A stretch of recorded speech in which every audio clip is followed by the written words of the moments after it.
اس وقت سینئر صحافی سینئر تجزیہ کار نثار مہدی صاحب ہمارے ساتھ موجود ہیں۔ نثار صاحب، افسوسناک خبر ہے عالمی دنیا کے لیے، ایران کے سپریم لیڈر آیت اللہ سید علی خامنائی کو شہید کر دیا گیا ہے، کیا کہیں گے؟ جی واقعاً ایک بہت بڑی اور بہت ہی افسوسناک خبر ہے کہ عالم اسلام ایک بڑی عظیم ہستی سے محروم ہو گیا۔ وہ جن کی پوری زندگی جو ہے وہ صف اول میں مزاحمت میں، مقاومت میں اور امت مسلمہ کی سربلندی کے لیے، فلسطینی مسلمانوں کی آزادی کی جدوجہد کے لیے گزری۔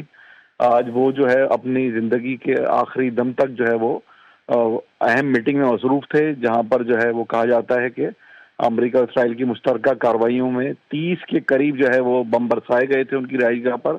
اور اس میں وہ اور ان کی فیملی کے کئی افراد اور ان کے ایران کی کچھ اہم شخصیات جو ہیں، سنا ہے اطلاعات یہ ہیں کہ وہ بھی اس میں ان کے ہمراہ شہید ہوئی ہیں۔ اب اس سے کچھ دیر پہلے جو ہے وہ ایران کے سرکاری ٹی وی چینل اور میڈیا کی جانب سے ان کی شہادت کی خبر جو ہے وہ نشر کی گئی ہے، جس نے جو ہے وہ بہرحال پورے عالم اسلام پر اور خود اسلامی مداحمتی تحریکوں پر ایک بہت ہی جو ہے وہ افسوسناک اثرات مرتب کرے گا۔ آپ نے جو ہے جتنی زندگی گزاری وہ مزاحمت میں اور مقاومت میں گزاری، امت مسلمہ کی سربلندی کے لیے گزاری اور عالمی استقبال امریکہ اسرائیل کے خلاف ہمیشہ قیام کیا اور امت کے تمام مسائل میں اتحاد و وحدت کی بات کی۔ آج جو ہے وہ عالم اسلام اور بالخصوص ایران جو ہے وہ ایک عظیم رہنما اور لیڈر سے محروم ہوا ہے۔ لیکن جو سب سے امپورٹنٹ چیز ہے کہ جو امریکہ کی خواہش تھی کہ وہ آیت اللہ خامنائی کو شہید کر کے ایران کے کو سرنڈر کرے گا یا جو ہے وہ وہاں پہ کوئی ریجیم چینج کر پائے گا، تو اس کی یہ خواہش پوری نہیں ہوئی۔ اس واقعے کو جو صبح ہوا تھا اس کے بعد سے لے کر ایران نے جس طریقے سے جو ہے رد عمل دیا ہے اور جس طریقے سے امریکی بیسز کو نشانہ بنایا ہے، جس طرح اسرائیل کے مختلف شہروں کو، تل ابیب کو، حیفا کو، اسکلان کو، الاف کو، اور جس طرح سے ان کو ٹارگٹ کیا ہے، اس نے یہ بات ثابت کی ہے کہ جو ہے وہ نظام جو ہے وہ افراد کے جانے سے کمزور نہیں ہوتا بلکہ وہ باقی رہتا ہے، اور وہ اپنی بھرپور طاقت سے جو ہے دشمن پر اب تک جو ہے وہ گولے برسا رہا ہے۔ نثار صاحب، جس طرح سے آپ نے بولا کہ افراد کے جانے سے نظام پر فرق نہیں پڑتا، بتائیے گا کہ آیت اللہ سید علی خامنائی کے حوالے سے پوری دنیا یہ بات جانتی ہے کہ اگر فلسطین کوز کے لیے سب سے زیادہ آواز اٹھائی ہے تو وہ ایران کی قیادت کی جانب سے اٹھائی گئی ہے، تو کیا اسرائیل کو یہ فتح ملی ہے یا پھر اسرائیل اس خام خیالی میں ہے کہ اس سے یہ فتح ملی ہے؟ کیونکہ اگر سید علی خامنائی کے جانے کے بعد بھی پچھلے 12 سے 13 گھنٹوں میں ایران نے بھرپور مزاحمت کی ہے، جوابی حملے کیے ہیں، نہ صرف جوابی حملے کیے ہیں بلکہ ان تمام مقامات کو نشانہ بنایا ہے جہاں سے ایران کے اوپر حملے ہوئے تھے، تو کیا آپ اس کو اس طرح سے دیکھتے ہیں کہ فلسطین کے لیے ہونے والی مزاحمت جو ہے وہ برقرار رہے گی؟ جی دیکھیں، مزاحمت فلسطین اور بیت المقدس کی آزادی کے لیے ان 2 سالوں میں آپ دیکھ سکتے ہیں کہ جو ہے اسماعیل ہانیہ شہید ہوئے ہیں، یحییٰ سنوار شہید ہوئے، ان کے بھائی محمد سنوار شہید ہوئے، محمد زیف شہید ہوئے، حزب اللہ کے سربراہ سید حسن نصر اللہ نے شہادت دی، ان کی قیادت کے مین افراد جو ان کی مزاحمت کے ساتھی تھے، ہاشم صفی الدین سمیت کئی لوگوں نے جانے شہادت نوش کیا۔ ایران کے اندر ان کی ٹاپ لیڈرشپ شہید ہوئی، اور خود آج جو ہے وہ آیت اللہ سید علی خامنائی کی شہادت کی اطلاع سامنے آئی ہے، اور یہ آزادی فلسطین کے لیے، مزاحمتی قوتوں کے لیے، امریکہ اسرائیل کے خلاف لڑنے والوں کے لیے ایک نشان راہ ہے کہ انہوں نے اپنی زندگی کا آخری سانس بھی دشمن کے خلاف جو ہے وہ میدان جہاد میں جو ہے وہ برسر پیکار رہے، اور انہوں نے سرنڈر نہیں کیا امریکہ کے سامنے۔ ان کی شرائط نہیں مانی کہ آپ جو ہے وہ اپنے میزائل پروگرام سے دستبردار ہو جائیں، اپنے نیوکلیر انریچمنٹ روک دیں، فلسطین کوز کی حمایت چھوڑ دیں، اسرائیل کو بدی کا محور قرار دینا چھوڑ دیں، بلکہ وہ اپنی زندگی کے آخری لمحے تک جو ہے وہ اس اپنے اصول پر اپنے جو ہے وہ زندگی میں قائم رہے۔ انہوں نے سرنڈر نہیں کیا، کیونکہ ان کے بقول کے سرنڈر جو ہے وہ اسلام میں نہیں ہے، اور امام حسین کے ماننے والے ظالموں اور جابروں کے سامنے جھکتے نہیں ہیں، ذلت قبول نہیں کرتے، اور انہوں نے جام شہادت کو گلے لگانا قبول کیا اور سرنڈر نہیں کیا۔ اور آج جو ہے وہ ان کے جانے کے بعد بھی، اگر یہ واقعہ ہم کہتے ہیں کہ پاکستانی وقت کے مطابق 11:30 بجے ہوا ہے، تو اس کے بعد سے لے کے آج تقریباً 18 گھنٹے گزر چکے ہیں، ایران کی جانب سے جس قدر سخت رد عمل سامنے آیا ہے، اور اب اس اطلاع کے بعد اور اس رد عمل میں سختی دکھائی دے گی ہمیں، تو اس سے یہ بات ثابت ہوتی ہے کہ افراد آتے جاتے رہتے ہیں لیکن نظام باقی رہتا ہے، اور اگر نظام مضبوط ہو، اس کی جڑیں عوام میں ہو اور وہ ایک الہی نظام ہو، تو وہ دشمن کے خلاف اسی طاقت اور قوت کے ساتھ برسر پیکار رہتا ہے کہ جس طرح وہ پہلے دن کھڑا ہوا تھا۔ نثار صاحب، عالمی منظر نامے پہ اگر نگاہ ڈالی جائے اس عظیم واقعے کے بعد، اس عظیم شہادت کے بعد، تو ہم یہ دیکھ سکتے ہیں کہ روس اور چائنا اور دیگر ممالک کی جانب سے کچھ رد عمل آیا بھی ہے بیانات کی صورت میں، لیکن ماضی میں جس طرح سے ہم نے دیکھا کہ امریکہ نے مختلف ممالک پر خطرناک ہتھیاروں کو بنیاد بنا کر حملے کیے، جس طرح سے ماضی میں عراق کی مثال ہمارے سامنے ہے اور دیگر ممالک کی، تو اس بار بھی مذاکرات کی میز پہ بیٹھنے کے باوجود، جبکہ ایک ملک کا وزیر خارجہ جنیوا میں موجود تھا، مذاکرات کے دوران اتنا بڑا حملہ اور اتنے بڑے ٹارگٹ کو اچیو امریکہ نے کیا ہے، تو کیا اس کے اثرات عالمی خدا نخواستہ جو عالمی امن ہے اس کے لیے خطرہ نہیں بن جائیں گے؟ کیونکہ اس وقت ایران کے اپنے اتحادی ممالک بھی اس صورتحال پہ بہت گہری نگاہ رکھے ہوئے ہیں، تو آپ کیا سمجھتے ہیں کہ آیت اللہ سید علی خامنہئی کی شہادت کو لے کے کیا امریکہ کے مخالفین جو ممالک ہیں ان میں غم و غصہ نہیں بڑھے گا؟ دیکھیں جی، امریکہ نے جو گزشتہ ٹرمپ کے آنے کے بعد سے جو اقدامات کیے ہیں وہ ٹوٹلی عالمی قوانین کی خلاف ورزی ہے، یعنی اس نے اقوام متحدہ کو اپنے جوتوں تلے رون دیا ہے۔ آپ دیکھ سکتے ہیں کہ ٹرمپ نے جو بھی اقدامات کیے ہیں اس میں اس نے یونائیٹڈ نیشن سیکورٹی کونسل کو، ایون امریکن کانگریس کو بھی اعتماد میں نہیں لیا۔ وہ ون ونڈو آپریشن کے تحت اس نے یہ اقدامات کیے ہیں، یعنی خود اپنے طور پر وہ اقدامات کرتا رہا ہے اور اس کے اعلانات کرتا رہا ہے، اور اسی وجہ سے جو ہے آج جو ہے وہ آپ نظر آتا ہے کہ عالمی اقوام میں اور بالخصوص جو ہے وہ امریکہ کے اندر اس کی شدید مخالفت پائی جاتی ہے ٹرمپ کے ان اقدامات کی۔ تو اس لیے جو ہے وہ امریکہ کی جو اقدامات ہے اس نے عالمی قوانین کی مکمل طور پہ دھجیاں بکھیر دی ہیں، اور ایک دنیا میں ایک ایسا سسٹم سامنے آ رہا ہے کہ جس کے پاس جو طاقت ہے، جس پہ وہ زور آزمائی کرنا چاہتا ہے وہ زور آزمائی کر سکتا ہے۔ ایران جب پہلے دن سے کھڑا ہوا تھا تو انہوں نے کسی ملک کے اوپر توکل نہیں کیا، بلکہ انہوں نے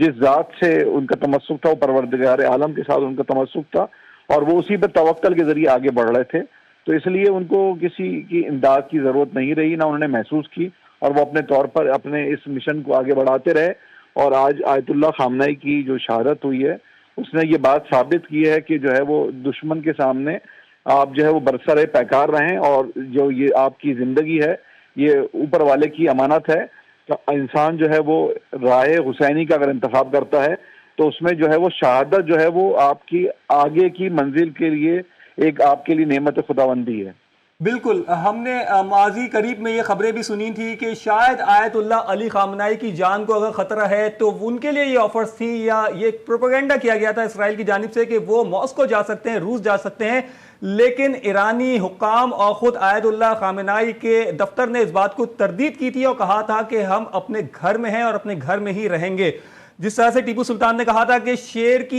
ایک دن کی زندگی گیدڑ کی 100 سال کی زندگی سے بہتر ہے، یہ شہادت کیا سمجھتے ہیں آپ مسلم ممالک میں موجود لاکھوں کروڑوں مسلمانوں کے لیے کتنی افسوسناک خبر ہے، اور کیا اس کا عوامی سطح پر احتجاج کی صورت بھی رد عمل آئے گا؟ سہیل اقبال بھٹی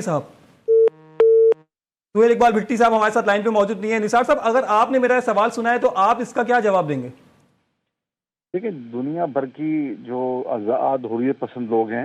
وہ اس واقعے سے انتہائی جو ہے سخت ناراض ہوں گے، اور بہرحال یہ یعنی ایک جابرانہ اور صفاقانہ کارروائی ہے کہ ایک ملک کی ایک سب سے بڑی شخصیت کو اس طریقے سے جو ہے وہ 30 بموں کا نشانہ بنایا جائے۔ لیکن اب یہ سمجھنے کی ضرورت ہے کہ جو لوگ یہ چاہتے تھے کہ اس واقعے کے بعد ان کو کوئی امن میسر آئے گا اور یہ مزاحمتی تحریکیں دب جائیں گی، تو میرے خیال سے ان کی خام خیالی جلدی ختم ہو جائے گی، اور اس واقعے کا رد عمل اور مزید شدت کے ساتھ جو ہے وہ امریکہ اور اس کے اتحادیوں کو بھگتنا پڑے گا۔ دوسری بات یہ کہ احتجاجات سے معاملات آگے بڑھ چکے ہیں، اب جو ہے وہ یہ لڑائی فیصلہ کن مرحلے میں داخل ہو چکی ہے۔ آیت اللہ خامنہئی کی شہادت کے بعد جو ٹرمپ کو امید تھی کہ پاسداران انقلاب اور ایرانی سیکورٹی فورس ہتھیار ڈال دیں گی اور سرنڈر کریں گی، تو وہ اس کی خام خیالی بھی آئندہ 24 گھنٹے میں مزید دور ہو جائے گی، جب اس کو مزید اس طرح کے حملوں کا سامنا کرنا پڑے گا۔ اور ایران کے عوام نے آج جس طریقے سے امریکی حملوں کے خلاف نکل کر احتجاج کیا ہے اور امریکہ سے جنگ کی خلاف بھرپور جو ہے وہ بات کی ہے کہ امریکہ سے جنگ بھرپور کی جائے، تو اس سے یہ بات ثابت ہوتی ہے کہ امریکہ جو پہلوی رجیم کو وہاں پہ انسٹال کرنے کی خواہش رکھتا ہے، وہ شاید اس کی خواہش جو ہے وہ کبھی پوری نہ ہو سکے۔ نثار صاحب، آخری سوال میں آپ سے کروں گا کہ انٹیلیجنس اطلاعات بہت اہم ہوتی ہے ہر مارکے کے اندر۔ اگر امریکہ کو اتنی گہری اور اسرائیلی انٹیلیجنس ایجنسیز کو یہ اطلاعات تھیں کہ آیت اللہ خامنائی صاحب کہاں موجود ہے، تو کیا ان کو یہ اطلاعات نہیں تھی کہ جس اسکول میں وہ حملے کر رہے ہیں وہ ایک لڑکیوں کا اسکول ہے، وہاں بچیاں پڑھتی ہیں، وہاں انہوں نے 85 افراد کو شہید کر دیا؟ تو کیا اقوام متحدہ کے سیکرٹری جنرل سے لے کے دنیا میں امن کے دائی کہلانے والے یورپین ریاستوں کے سربراہان تک، کیا عالمی رہنماؤں کو ڈونلڈ ٹرمپ کا یہ طرز عمل، اسرائیلی ایجنسی اور نیتن یاہو کا یہ طرز عمل نظر نہیں آ رہا کہ کس طرح سے معصوم جانوں کو مارا گیا ہے، کس طرح سے 85 بچیوں کو قتل کر دیا گیا ہے، اور کس طرح سے 1 کروڑوں مسلمانوں کے رہنما کو ٹارگٹ کر دیا گیا ہے؟ کیا عالمی رہنما واقعی اب اس ڈگر پہ آ گئے ہیں کہ وہ ڈونلڈ ٹرمپ یا ایک ناخدائی طاقت جس کو آپ کہتے ہیں خود ساختہ سپر پاور، اس کے سامنے کوئی سوال کرنے کی بھی جسارت نہیں رکھتے؟ جی دیکھیں،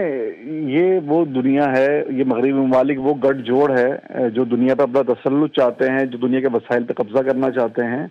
کہ یہ غزہ کے 50,000 سے زائد معصوم بچوں، عورتوں کے قتل عام پر بھی خاموش رہے ہیں۔ وہاں کی عوام تو بیدار ہوئی، انہوں نے اس کے خلاف شدید احتجاج کیا، لیکن مغرب کے بے حس اور بے غیرت حکمران اس قتل عام پر، اس نسل کشی پہ جو غزہ میں 2 سال سے اسرائیل نے روا رکھی ہوئی ہے، اس پہ نہ صرف مکمل خاموش رہے بلکہ اسرائیل کی پشت پناہی کرتے رہے۔ تو یہ ایران کا اسکول میں تو صرف 100 بچیوں کو ہی قتل کیا گیا ہے، 100 بچیوں کے ہی اسکول پر جو ہے بمباری کی گئی ہے، اور جو ہے وہ ایران کے اندر مظاہرین کے اوپر احتجاج کو کچلنے کے الزام پر ایران کے خلاف سراپا احتجاج بننے والے مغربی ممالک اور اقوام متحدہ ان واقعات پہ کبھی بھی نوٹس نہیں لگی، کیونکہ ان کے جو اپنے پیمانے ہیں وہ صرف اپنے ذاتی اور اپنے خاص مفادات کے لیے ہیں، اور ان کا مفادات امریکہ، مغرب اور اسرائیل کے انٹرسٹ کا تحفظ کرتا ہے، وہ مسلمانوں کے اور مظلوموں کے انٹرسٹ کا تحفظ نہیں کرتا۔ ورنہ آج فلسطین آزاد ہو چکا ہوتا، آج کشمیر آزاد ہو چکا ہوتا، آج ہندوستان اور گجرات کے کسائی نریندر مودی کے خلاف جو ہے عالمی عدالت میں مقدمات چل رہے ہوتے۔ تو یہ وہ ساری باتیں ہیں جو دنیا میں یہ بتاتی ہیں کہ یہاں پہ کوئی قانون اور انصاف نام کی کوئی شے نہیں ہے، صرف جس کے پاس طاقت ہے وہی باقی رہے گا، اور مغربی ممالک اپنی مرضی سے اقوام متحدہ اور عالمی حقوق کے اداروں کو اپنی مرضی سے ڈرائیو کریں گے۔ اچھا نثار صاحب، آخر میں اس پہ بھی کامنٹ کر دیے گا، کیونکہ ٹرمپ خود کو پیس پروموٹر کہتے ہیں، اور اب سے کچھ دیر قبل ٹرمپ نے یہ علل اعلان کہا کہ آیت اللہ خامنائی کو شہید کر دیا گیا ہے۔ اس پوری جنگ کی سب سے بڑی پیش رفت کے بعد آپ کیا دیکھتے ہیں؟ دور رس اثرات اس پیش رفت کے بعد کیا دیکھتے ہیں اس جنگ کے؟ دیکھیں جی، جو ان کی خواہشات تھیں کہ جو اس جنگ میں ایرانی جو ہے وہ سرنڈر کریں، تو وہ تو ہوتا دکھائی نہیں دیتا۔ انہوں نے جو سب سے بڑا ہدف حاصل کرنا تھا وہ آیت اللہ خامنائی کی شہادت تھی، وہ حاصل کر چکے ہیں، لیکن ان کی جو خواہش تھی کہ ایران میں رجیم چینج کر پائیں گے وہ نہیں کر پائیں گے، اور جو ایران کی فورسز ہیں ان کا رد عمل آئندہ آنے والے دنوں میں ہمیں اور شدید ہوتا ہوا دکھائی دے گا، اور مشرق وسطیٰ میں امریکیوں کے لیے رہنا بہرحال اب ہمیں مشکل ہوتا دکھائی دیتا ہے۔ وہ یہاں پہ آسانی سے نہیں رہ سکیں گے، جو انہوں نے یہاں پہ اڈے بنائے ہوئے تھے مسلم ممالک کے وسائل پر، مسلم ممالک پہ قبضہ کر کے، تو وہ اس آسانی کے ساتھ اس پہ قبضہ نہیں کر پائیں گے، ان کو بہرحال یہاں سے نکلنا پڑے گا۔ تو اس لیے صورتحال امریکہ اور اس کے اتحادیوں کے لیے اچھی نہیں ہے، اور آئندہ آنے والے دنوں کے اندر ہمیں بہت ساری چیزیں اور ہوتی ہوئی دکھائی دیں گی جو ہم دیکھنا چاہتے ہیں کہ اس خطے کے اندر جو بڑی تبدیلی آئے گی، اور جس طریقے سے امریکہ کی جو عسکری قوت ہے وہ ادھر ایکسپوز ہونے جا رہی ہے۔ اس طریقے سے انہوں نے جو آج حملہ کیا ہے، یہ تو ایک شبخون مارا ہے۔ ایک طرف مذاکرات کر رہے تھے، اور ایک ہی وقت اسی وقت اس سے 24 یعنی 12 گھنٹے کے اندر اندر آپ نے صبح جو ہے وہ ایک ریاست کے اوپر نہ صرف غیر اعلانیہ حملہ کیا ہے بلکہ ان کی ٹاپ لیڈرشپ کو شہید کیا ہے، تو اس کا رد عمل ان کو بہرحال بھگتنا پڑے گا، اور یہ بھگت بھی رہے ہیں۔ ابھی جس طرح حیفا اور تل ابیب جل رہے ہیں، اور خطے میں موجود امریکی بیسز میں جس طرح آگ لگی ہوئی ہے، تو یہ اس کا سامنا کرنے کی ان کے اندر ہمت نہیں ہے ان کے میزائل انٹرسیپٹر سسٹم جو ہے، ان کا ڈیفنس پیٹریوٹ سسٹم ان کو روکنے سے قاصر ہو چکا ہے. تو اس لیے یہ جو تباہی ہے بہرحال یہ ایک ہولناک ہوگی اور امریکہ کو اس کے نتائج بھگتنے پڑیں گے. ٹھیک ہے، سینئر صحافی، سینئر تجزیہ کار نثار سید مہدی صاحب ہمارے ساتھ موجود تھے، اس تمام تر معاملات پہ اپنی قیمتی رائے سے آگاہ کرے تھے.